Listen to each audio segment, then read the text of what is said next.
Buenos días, jóvenes. Bueno, ya en la clase anterior estuvimos viendo un poquito de lo que era la conversión de ángulos a radianes y de radianes a ángulos en grados. Incluso se quedó aquí por aquí una actividad. No creo que debe haber habido ningún problema. Simplemente, bueno, sustituíamos la cantidad en grados o radianes en una de estas fórmulas. De tal modo que si teníamos una cantidad de grados, bueno, dividíamos esa cantidad entre 360, luego lo multiplicamos por 2pi o por 2 y por pi, que es 3.1416. Entonces sería la cantidad que tuviéramos de grados entre 360 por 2 por 3.1416. Y si teníamos una cantidad de radianes, aplicaba igual. Se dividía entre 2.1416 por 2, la cantidad de radianes, y se multiplicaba por 360. Y esa era la respuesta de nuestra tarea. Simplemente era una operación por cada uno de estos ángulos o de estos cantidades de radianes. Muy bien.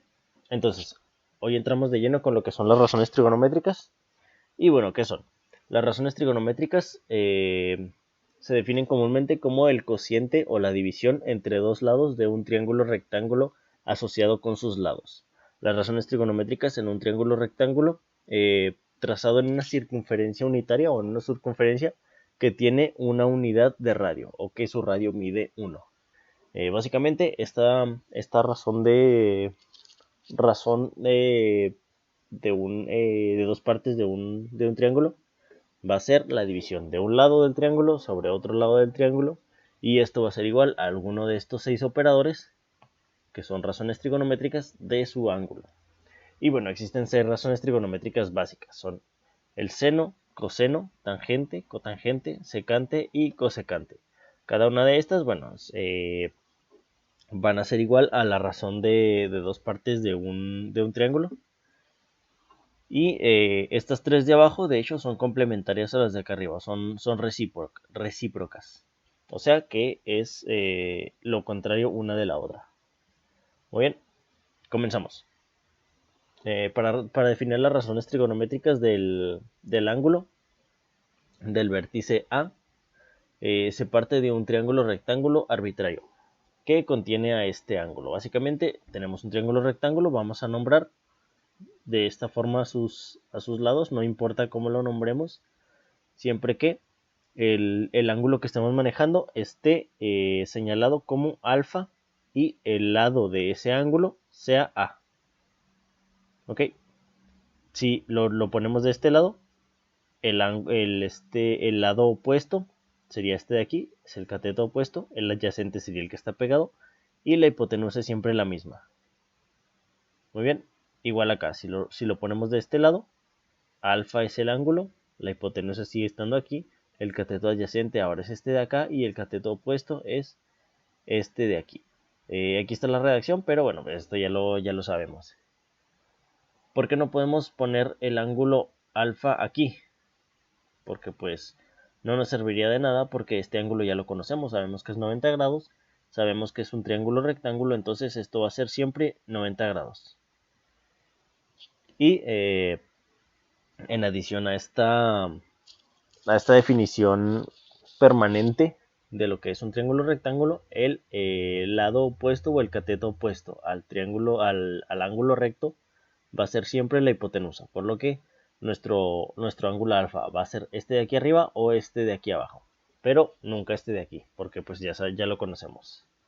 Muy bien, entonces, ¿cómo se definen las razones trigonométricas? Bueno, de esta forma: el seno de un ángulo alfa va a ser igual al cateto opuesto entre la hipotenusa. Es decir, el seno de este ángulo va a ser igual a cateto opuesto de aquí entre la hipotenusa. Después, el coseno de alfa va a ser igual al cateto adyacente entre la hipotenusa. ¿Okay? Muy parecido, pero en este caso estamos usando cateto adyacente. Después, la tangente de alfa va a ser igual al cateto opuesto entre el adyacente. Muy bien, entonces va a ser cateto opuesto, este de acá, entre el adyacente o el que está pegado al ángulo. Y los otros tres, si se fijan, son parecidos a estos de acá, pero al revés. La cotangente del ángulo alfa va a ser igual al cateto adyacente entre el opuesto. Y este de acá era el opuesto entre el adyacente. La secante va a ser la hipotenusa entre el cateto adyacente. Y la cosecante va a ser igual a la hipotenusa entre el cateto opuesto. Son 6 formulitas bastante sencillas. Son una división de un lado entre el otro. Entonces, no es más que recordar el orden de las partes del triángulo, las partes que se están dividiendo.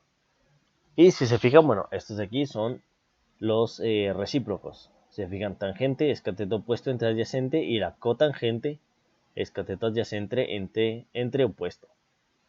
Seno es cateto opuesto entre hipotenusa y cosecante es hipotenusa entre cateto opuesto. ¿Se fijan? Nada más están cambiados. Y el del medio, coseno y secante, van a ser cateto adyacente entre hipotenusa y hipotenusa entre cateto adyacente. Muy bien. Si quieren copiarlo, esto de aquí está más completo. Las inversas o recíprocas están al extremo cada una de estas. Y seno, coseno, tangente, cotangente, secante y cosecante están ordenadas. Y la regla mnemotécnica para recordarlos es cateto opuesto, cateto adyacente, cateto opuesto, cateto adyacente y hipotenusa, hipotenusa. Luego, al revés, cateto opuesto, cateto adyacente, cateto opuesto, cateto adyacente, hipotenusa, hipotenusa. O como tradicionalmente se le conoce, coca, coca, hip, hip. Y bueno, eso es para colocar todos los cocientes de arriba. Ahora los de abajo, comenzamos al revés y volvemos a escribir coca, coca, hip, hip. Muy bien. Nada más con que se acuerden de esa palabra, si es que es una palabra, coca, coca, hip, hip, ya con eso pueden recordar el orden de las divisiones de estas partes del triángulo con la regla mnemotécnica. Muy bien. Ahora, ¿cómo las aplicamos en la calculadora? Aquí están los botones de su calculadora científica. Para utilizar cualquiera de estas expresiones las van a encontrar aquí a un costado. Seno, esto es seno, sin, coseno es coseno, y tangente y tan es tangente. Y si se fijan, su función recíproca está justo aquí en amarillo. La función recíproca de seno es seno a la menos 1, que también es la cosecante. Bien, el coseno tiene aquí arriba en amarillo coseno a la menos 1, que es su secante. Y finalmente tangente, aquí arriba tiene tangente a la menos 1, que es la cotangente. Muy bien, para aplicarlo vamos a utilizar, oprimimos seno y escribimos el valor del ángulo siempre que esté en de grados la calculadora. Oprimimos seno y luego 45 y ahí obtendríamos el seno de 45 es, yo que sé, 0.5 por decir algo. Ahora, si queremos usar los de atrás, lo que vamos a hacer es presionar el botón. Busco mi calculadora. Vamos a presionar el botón Shift, este que está en amarillo. Y cuando esté ya presionado en amarillo, les tiene que aparecer una S arriba a la izquierda en la pantalla de su calculadora. Y eso quiere decir que ahora vamos a utilizar todos los que están en amarillo. Todos los símbolos que están en amarillo son ahora los que están como que desbloqueados de su calculadora. Entonces, si queremos la cosecante de algún ángulo, vamos a oprimir Shift y seno.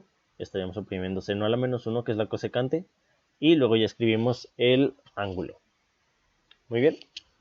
Entonces, esta es la forma de utilizar la calculadora para escribir seno, coseno, tangente, secante, cosecante y cotangente. Muy bien. Por ahí vienen otros botones también, por ejemplo este de aquí, que es para conversión de grados sexagesimales a decimales y viceversa. Es lo que estuvimos haciendo en el primer parcial. Esto es para poner grados, minutos y segundos.